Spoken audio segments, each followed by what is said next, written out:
Okay, I'm gonna do my little Muhammad act of kindness because the beginning of what I have to talk about is kind of hard for me to do. Not hard, but it's, I guess, more awkward than hard, but whatever. Um, my low is the fact that it was supposed to be a nice day yesterday, but it started raining. My high was the fact that I got to be with my dad and we spent the afternoon with my nephews. Got to play with them. I'll tell you about that in a second. And actually, that's also my act of kindness too. Because I had to make sure my nephews were safe, and that was important. But it was great, man. I got to read them a few kids' stories. That was really cool. I read this one book about brothers, which makes sense because, my nephews are a set of twins. The youngest one is exclusively watched by, mom and dad. His mom and dad, obviously. And my brother and his wife. That's how it works. He's too young. But I do have to have my father with watching the nephews. That's important. I got to read them stories like How to Charm a Llama. This brother's book. A few other stories. I can't remember them off the top of my head, but it was really cool. It was really nice. So, good morning and a happy Monday, everyone. So I want to preface this by saying, if you're new to watching me, then this will be your first time hearing this. And I have talked about this before. Specifically, it was on day 888. Oh yeah, I remember that day. Back in 2018, there was a period of time between day 200 and day 283 where I was actually out in Denver, Colorado, getting myself some help with something. Let's just say, I'll just say that it was sort of health related, body weight related, and I was actually working through some very psychological issues as well. Well, some of them anyway. In fact, if you remember any of those days at all, way back then, you'll notice that the camera was up close like it was then, but there was pretty much a gray wall. That's because I had to do it in the room that I had to stay in. Yeah, it was that kind of help. But the point of this is I missed out on a lot of really great stuff that happened during that time. I mean, I even missed my 10-year high school reunion because of it. Which is a real shame, too. I really feel like I could have been the belle of the ball of that one. Or beau of the ball, I think is what it is. Because I'm a dude. And I identify as such. My point is I missed out on a lot of stuff. One thing I definitely missed out on was a few really great movies that came out during that time. And I have seen one of them in the past. It was the Mission Impossible Fallout. I finally did see that one. And maybe I'll probably do a MoReas again because it has been a while since I've seen it. But the MoReas I want to do today is another movie that came out during that time, which is Crazy Rich Asians. Oh yeah. It was during this time. So, first of all, I had seen bits and pieces of Crazy Rich Asians before, but for the most part, because it was the weirdest thing. It was on Cartoon Network. And I did miss a little bit of it because my father and I were having some dinner. We did miss, it was some of the beginning where, they're just flying to, Singapore or whatever. But for the most part, this is my first time seeing the movie all the way through. And, first of all, I should say the movie's awesome. You should totally check it out. But with the title Crazy Rich Asians, it begs the question, how crazy rich are they?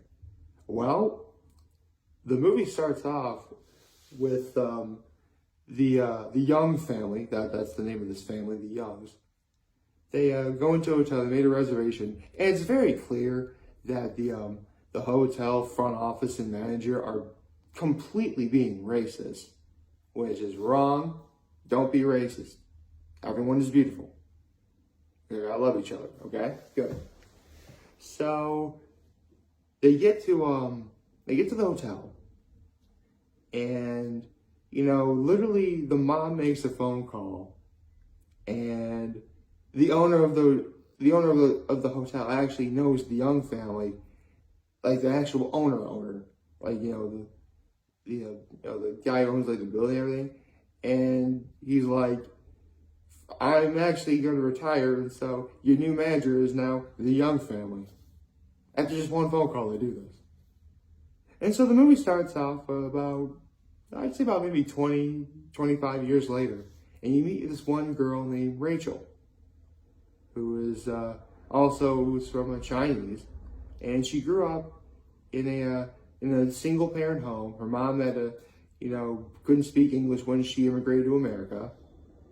And now this girl, Rachel, is a professor at NYU who teaches economics, specifically game theory, which, come on, that's just cool. Starting from nothing and going to there, come on, that's awesome. That's like one of the most inspirational things ever. Very nice. I approve. And so she's dating this one guy named Nick Young from the Young family earlier, which, first of all, I couldn't even remember that the guy's name was Nick. So that is even more awesome to me. Remember, us Nicks gotta stick together, but we also gotta help other people too. That's how it works. And again, it's the Capricorn in me. I'm very loyal. Anyway, yes, in case you didn't know, I'm Capricorn.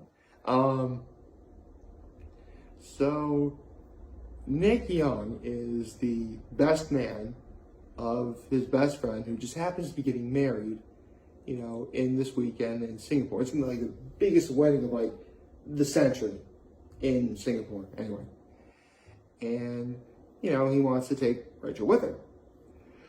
So this really is a story of, they go to Singapore for the wedding, but there are some people that are legit for Rachel. Her friend Aquafina's in the movie, and I like Aquafina. She's awesome. Like, she's like Rachel's college best friend that also just happens to live in Singapore. She's clearly meant to be the comic relief, but it's Aquafina. She's good at comic relief. And I mean that in the best possible way. And obviously, again, some people in the family really like Rachel. However, again, Rachel is, she's a professor at NYU, but she's not like, rich and from a well-off family like, Nick's family is. So there's literally one scene for the bachelorette party where Rachel goes back to the hotel room. There's a giant dead fish on her bed, and in giant serial killer letters on the wall, it's written, "Catch this, you gold-digging bitch." Pardon the language. I'm like, okay, that's just plain cruel. Listen, you can dislike someone for not, having the same luxuries as you are. But come on, man. That's just plain wrong. Not to mention, using a dead fish as a mafia tactic. You're crazy rich Asians. I would think you'd have a little more class than this. I'm just saying. But the most disapproving one is Nick's mother. Shocking, right? Because, it's the mom. It's in a relationship, the girl has to impress the guy's mom. Meanwhile, the guy has to impress the girl's dad. Which is something that I personally will, that's not true. I'd relish that challenge. If I had a girlfriend and I want to meet her dad and impress him, I'd be like, what? I'll own this challenge. I'll do that. But that's not even there. And it turns out that the mother never really disapproved of Rachel because, I should probably mention that the mother actually hired a private investigator about Rachel and her upbringing. And believe it or not, Rachel's mom actually fled from, where they were in China, from her father, instead of her father actually dying, which is what Rachel was told when she was really little. So obviously there's a sad part where Rachel's all mopey. And again, kudos to Aquafina and her family. The dad is played by Ken Jeong, by the way. They're awesome. They're easily one of the highlights of the movie for me, for sure. And then Nick actually flew out Rachel's mom. Again, they're crazy rich Asians. They can afford this. And then they have a reconciling, like, why didn't you tell me about my dad? And then Rachel's mom talks about how her father was abusive. She hit her. All sorts of bad stuff that you should never do as a parent or a husband. Which, ladies, I'm just saying, I would never do that to you. Okay? It's wrong. Don't cheat on your... Oh, here's the thing. Technically, she did cheat on that man. But,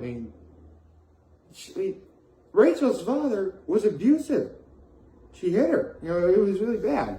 And so, she found this one guy who helped comfort her, the mom that is. And she eventually got pregnant with Rachel. And, she didn't want, there to be a big problem. So she ran and fled to America. But again, she started off with nothing. And now, she has, a good life. Her daughter, again, is a professor at NYU.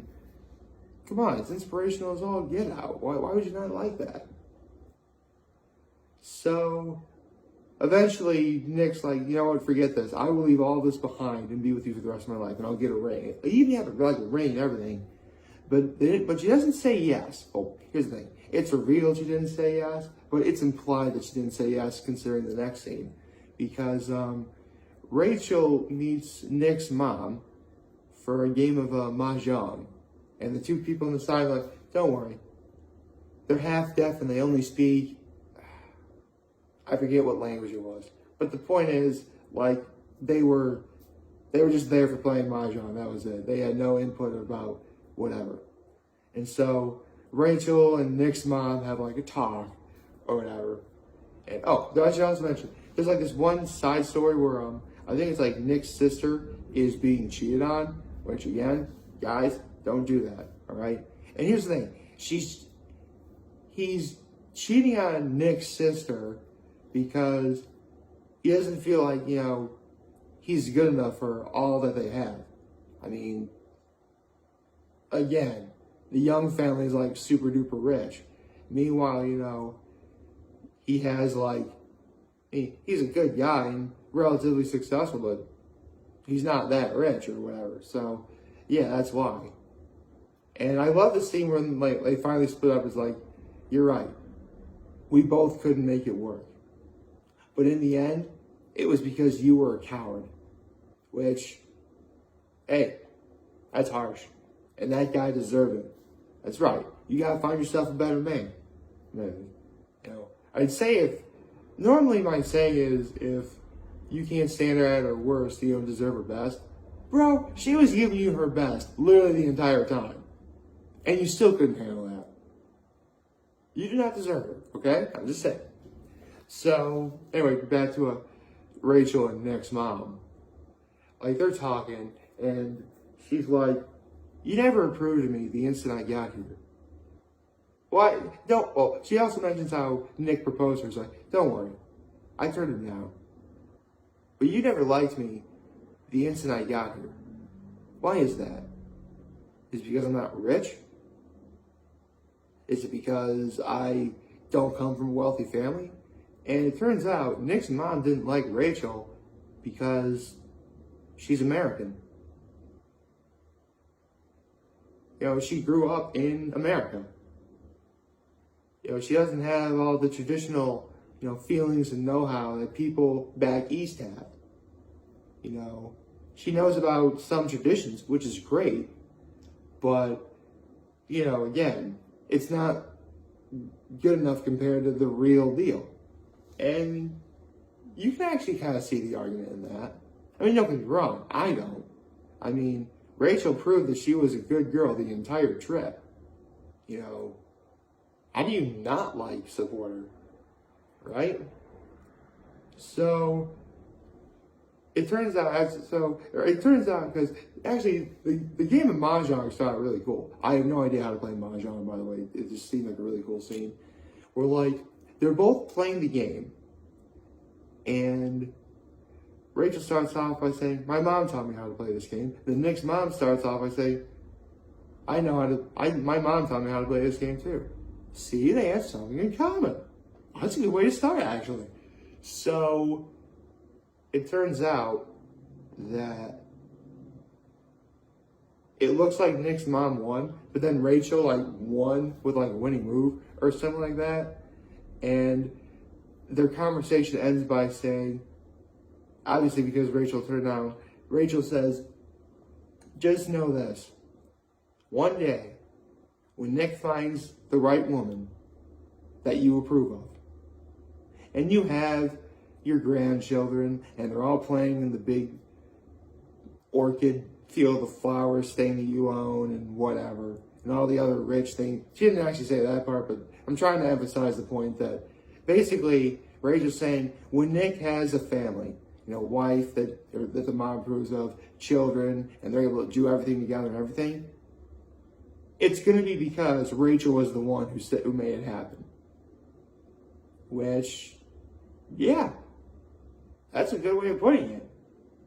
And this is actually one scene I did see in the past before, where like after Rachel wins at Mahjong, she walks up to the table where her mom is, and you see both of the moms like staring at each other, like they're eyeing each other like,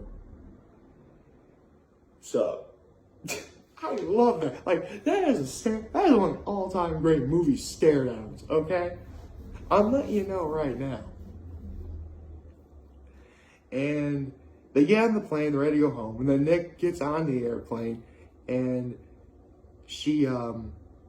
Nick is talking to Rachel while passing through a whole bunch of passengers on the plane.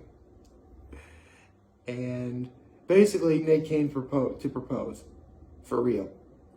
And it cuts back to one scene where they're all making dumplings, and Rachel comments on Nick's mom's ring. It turns out that, the father, had that ring custom made. And Nick also got a ring that was custom made for the, for Rachel. Which, I mean, you're on an airplane in front of a crowd of people. I'm like, girl, y'all better be saying yes to this. Because this man, in spite of everything that's happened to you, has been the most, seriously, kudos to the chemistry that Nick and Rachel had in this movie. Like, seriously, they were supportive of each other throughout. And I love that. That is what a couple should be. Right? And so they have like one big party, because they're going to stay one more night. And everyone's having the fun time. It's great. It's awesome. Literally everything that you want in a happy ending. And the party